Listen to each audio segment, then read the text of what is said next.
Let's talk weight loss jabs. Always in the news, weight loss jabs, the Wegovys, the Zempic and others. But our online pharmacies are now being told they have to employ stricter checks to stop people who are already a perfectly healthy weight or have got a history of eating disorders from being able to buy weight loss jabs. They'll no longer be able to just dispense the medication sold under, I say, Mounjaro, Wegovy and Zempic to patients who've just completed an online questionnaire or sent photos. They'll actually have to have in-person or on video consultations to verify things like BMI and information from GP or medical records, because they're saying too many people are getting hold of this drug. And yes, guess what? It turns out there are side effects. I know. I'm as surprised as you are. Let's talk about this now with Giles Yeo. He's a professor of molecular neuroendocrinology and he's programme leader at the MRC Metabolic Diseases Unit in Cambridge. Giles, we don't have time for the interview now. We've done your job title. Good morning to you, sir. Thanks for having me on, Julia. I don't understand a word of that. I got off. That's all I was. Giles, explain to us, first of all, how do these weight loss jabs work and why are pharmacies and others, why are they a bit worried about people who don't, quote, need them getting hold of them? So these weight loss jabs, as they're called, all of them, Ozempic, Mounjaro, are weaponized gut hormones. So they're native hormones in our body that go up when we eat. And these hormones tend to make us feel fuller. So we eat something, these hormones get released, they hit the brain and it says, hello, I'm full. So what the drugs are modified versions of these hormones that stick around the blood for longer. It makes you feel fuller. You feel fuller, you eat less, you lose weight. So broadly speaking, that's how they work. So without feeling like when you're on a health kick and on your January diet, when you're going, oh, I'm hungry all day, I'm eating my lettuce and my tomatoes, but I don't ever feel full and I'm miserable, and then you give up, you have your takeaway and then it's all over. So there's no doubt at all, I've watched lots of people lose weight on these drugs, people who'd really struggled before. Of course, we're told they're only supposed to be given to people for 2 years at a time. Looks like, though, the evidence, even from the trials from these drugs themselves, the moment you come off these drugs, guess what? Unless you've changed your lifestyle and your eating habits and your relationship with food, you put the weight back on. But here's the thing. What is wrong with somebody who they're at a healthy weight, but they'd like to be a bit slimmer? You could be within your healthy BMI, but some people I know would like to just be that little bit slimmer, lose a bit of the tire around the middle. What's wrong with those people getting hold of those drugs? So, in principle, nothing. Okay, so I think a couple of things. The Ozempic and Wegovy are approved only for 2 years. Mounjaro, there is no time limit, actually, so you can have it for as long as possible. Now, the issue is these drugs at the moment are broadly safe. There are side effects, as you point out, but broadly safe. But we need to know what happens when hundreds of thousands and millions of people are on these drugs for longer to see what the longer-term side effects may be. We don't think it's going to be that, but so before you get actually people who are healthy and want to use it for cosmetic reasons to use it, we need to know a lot more. Right, you're saying there needs to be a health benefit that is provable to take any potential risk. Now, I absolutely do expect, Giles, that there will be long-term side effects because pharmaceutical companies have a very long history of being very quiet about negative side effects. And it's saying that these drugs were being hailed by all the celebrities, everyone in the news going, oh, I finally lost weight.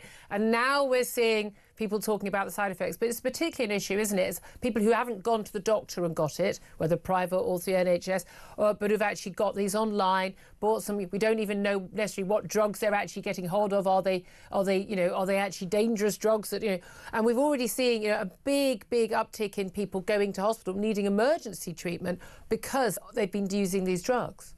So the good thing about these drugs is that they're powerful and they work.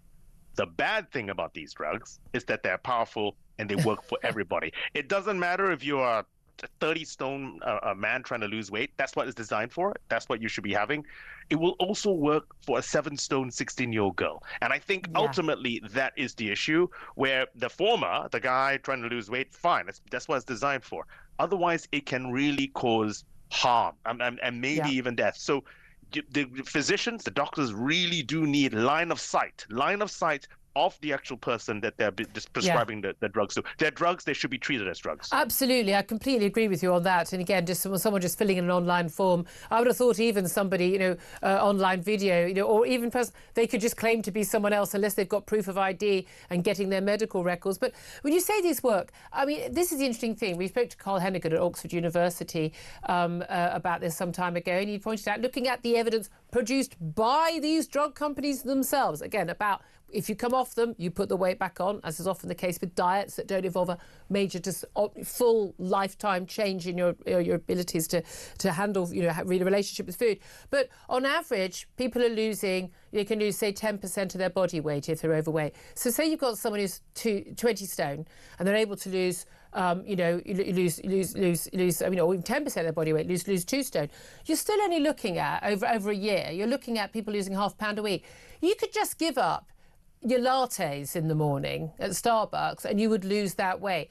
It doesn't seem to me there's very much evidence. I mean, I've seen people losing weight on them, and I get that. But actually, they could lose weight if they just gave up some of the foods that are unhealthy in the first place. So why are we pushing a drug which will have side effects? Because all drugs come with risks of some sort, when there is a perfectly healthy way of people losing weight, which is better for them because it involves lifestyle changes long term, it involves them eating more healthily generally, it will involve them exercising. And shouldn't we be pushing that rather than yet another drug that we can put people on for the rest of their lives?